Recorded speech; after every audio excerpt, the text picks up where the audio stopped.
Hello everyone and welcome to today's video. Hope you all are doing good. So what we have brought for today's video is our suggestion basis our research to best mutual funds which an investor can have in his or her portfolio for this financial year. So let's get going. So the criteria which have helped us to come to this conclusion are the expense ratio exit load, the asset under management, and the scheme type, whether it's a direct growth plan or it's a regular plan. We have suggested all the mutual funds that belong to the category of direct growth. The reason being, there is no intermediary involved here, whereas in regular plan, there is an intermediary who will charge his or her commission ultimately from the percentage of return that you get. So supposingly you get X amount in, supposingly you get suppose 18% of return in a direct growth plan.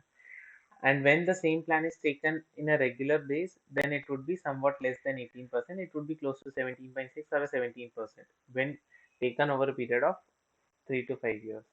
So definitely direct growth plan is what we recommend for all the mutual fund category that we'll discuss in the coming slides.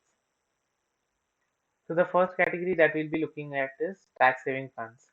Our recommendation here is for Mirai Asset Tax Saver Fund. Definitely this has performed really well in its past period. But definitely, past period return percentage is never a base for selecting a mutual fund. It can be a data point, it can be a viewpoint to just check upon the returns, but definitely that should never form as a base of selecting which mutual fund should you buy. The asset under management for this fund house is 10,000. The minimum investment is rupees 500. That is, even a small investor with a small amount of money can start investing here and even get the benefit of tax saving. This 500 can be invested in form of SIP or it can even be invested in form of lump sum. The expense ratio is quite low compared to other tax saving funds, that is 0.43%, and exit load for all the tax saving funds is 0% only. The fact being you can't sell off these mutual funds before the lock-in period of 3 years. Index funds. So index funds may we have a recommendation of HDFC Index Fund Sensex Plan, again a direct growth version. Here the asset under management is close to 2700 crore rupees. The minimum investment is rupees 5000 in form of SIP or lump sum, and the expense ratio is quite low, 0.2%. The fact being, for an index-based fund, the fund manager does not need to apply his or her brain.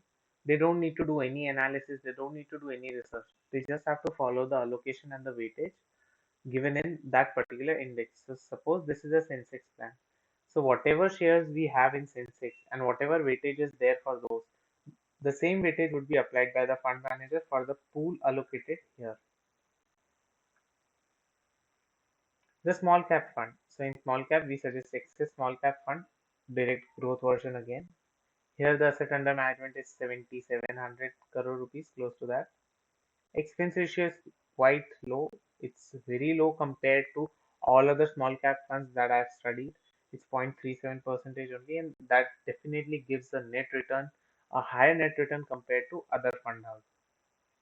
The minimum investment here is rupees 5000, maybe in form of SIP or maybe in form of lump sum.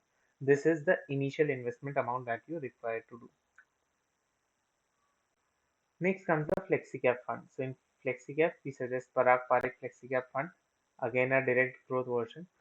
Here the asset under management size is quite huge. It's 18,200 300 crore rupees, a range in that. The minimum investment is rupees 1000. That's the initial one. Expense ratio is 0.82%. It's quite high. Yes, but considering the fund manager's experience and the way he selects the funds, this definitely is a good to go option. Next is the mid cap fund. So in mid cap, we suggest BSP mid cap. Here the asset under management is 13,700 crore rupees. The expense ratio is 0.78%, and the initial investment or the minimum investment is rupees 500 to start with. Coming to the last one, the emerging equity mutual fund. So here we suggest Kotak. The asset under management for this fund house under this category is 16,700 crore. The minimum investment, initial investment for this category, this fund house is rupees 5,000, and the expense ratio is decent enough, 0.53%. As told earlier as well, that past return can never act as a basis of selection, but yes, to provide a view what they have performed or how they have performed in past, this is the Kaggle analysis for the funds of choice that we have selected for the categories as mentioned here. And definitely one more thing, in case you have any query regarding what these funds actually are, what FlexiCap is, what emerging equity is, do go and check out our previous videos. Definitely those videos provide a baseline detail about what these funds actually mean, and the video that we are shooting currently is to explain you or to suggest you the best funds in each category.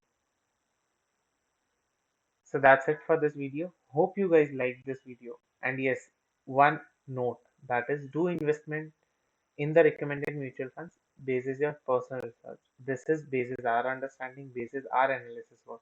The final decision is up to you only. Yes, but do subscribe to our channel and hit the like button. Thanks. We'll be out with the next video tomorrow. Stay in touch.